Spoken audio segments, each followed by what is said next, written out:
घमंड, अहंकार, पद जबान, पद दिमाग को यहां से उखाड़ फेंकने के लिए हम लोग लगे हुए। आपने देखा होगा पिछले दिनों झारखंड का गांधी, हम सभी के आदर्श माननीय गुरु जी के खिलाफ उन्होंने किस शब्द का इस्तेमाल किया है। आपको उनका छोटा सा वीडियो मैं आप लोगों के बीच लाना चाहता हूं। गुरु जी को दिखाना चाहिए था, काला झंडा दिखाना चाहिए। आप लोगों को जो है साले के बदले काला देके और उसके बाद काली जो है पूरा हाथ में लेके उनका मुंह को देना चाहिए था कि गुरु जी बहुत हो गया, अब आप खड़े हो गए, कोई काम नहीं कर सकते। गुरु जी के जब ये भाषण सुनते हैं खून खोलने लगता है, और हर एक झारखंडी जिसके बदन में खून है उसका खून खोलना चाहिए। इसमें बोला गया है कि गुरु जी के चेहरे पर काली पोत देना चाहिए और अब वो बूढ़े हो गए हैं, इनको साइड रखना चाहिए। क्या मैं यहाँ के सांसद से पूछना चाहता हूँ कि आपके पिताजी भी तो बूढ़े होंगे, सभी का पिताजी बूढ़े एक दिन होते हैं, क्या हम लोग उनको साइड घर में बोहाल घर में रख देते हैं क्या? बतलाइए न, उसको और हम लोग इज्जत करते हैं। आज हमारे चचा गंगलू मरांडे जी मेरे वालिद साहब से भी बड़े होंगे, 80 साल उम्र होगा, लेकिन कोई ऐसा मीटिंग या कोई ऐसा जगह में बतलाइए जब तक गंगलू चचा नहीं आ जाते हैं हम लोग मीटिंग शुरू करते हैं क्या? ये झारखंड और हिंदुस्तान का सभ्यता है कि अपने बुजुर्गों को इज्जत करना। और ये अहंकारी संसद जी गुरु जी के धूल के बराबर, पांव के धूल के बराबर भी वो नहीं है। गुरु जी सिर्फ झारखंड, सिर्फ हिंदुस्तान नहीं, पूरे वर्ल्ड का, पूरे दुनिया का आदिवासी का इकलौता नेता,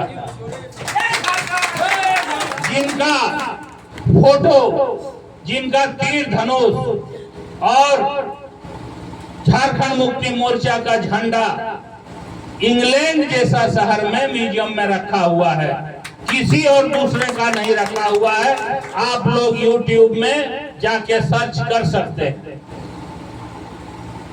उसका हम लोग को एक एक बेइज्जती का बदला लेना।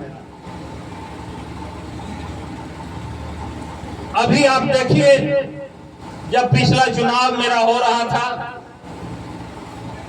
उनसे जब पूछा गया कि क्या हाल होगा, तो उन्होंने सिर्फ यही बोले, 2 तारीख को हफीज हारेगा, 10 तारीख को बाबूलाल मरांडी यहाँ के मुख्यमंत्री बनेंगे।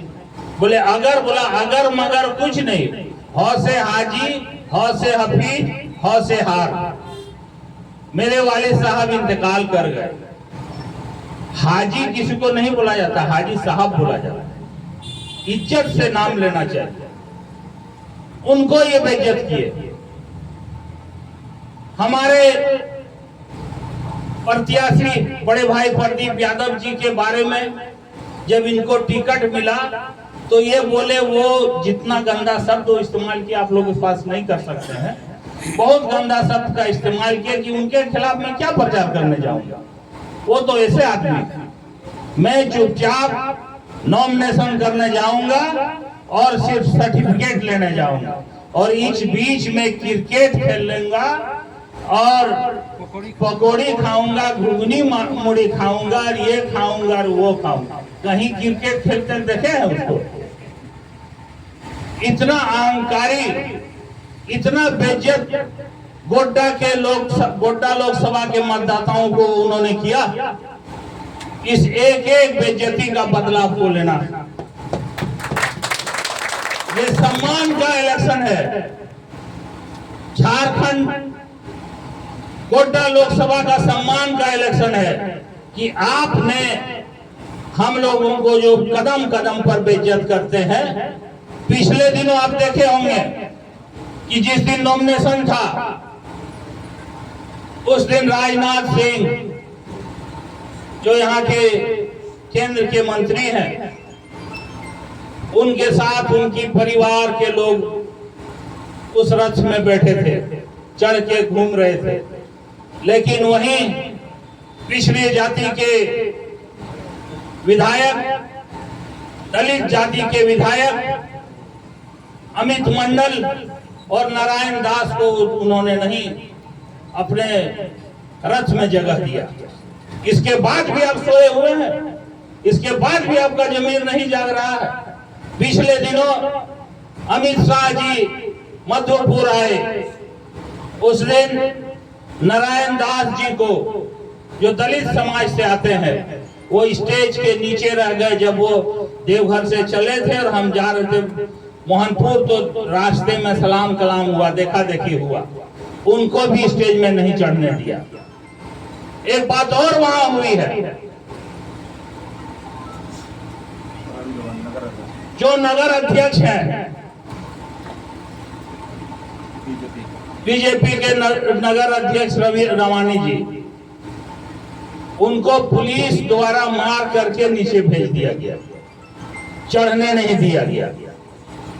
इसके बाद भी अगर आपका खून नहीं खोलता है और आपका दिमाग में कुछ नहीं चलता है तो इसका मतलब आपका खून नहीं, आप बंधुआ मजदूर हैं। आपके दिमाग में एक ऐसा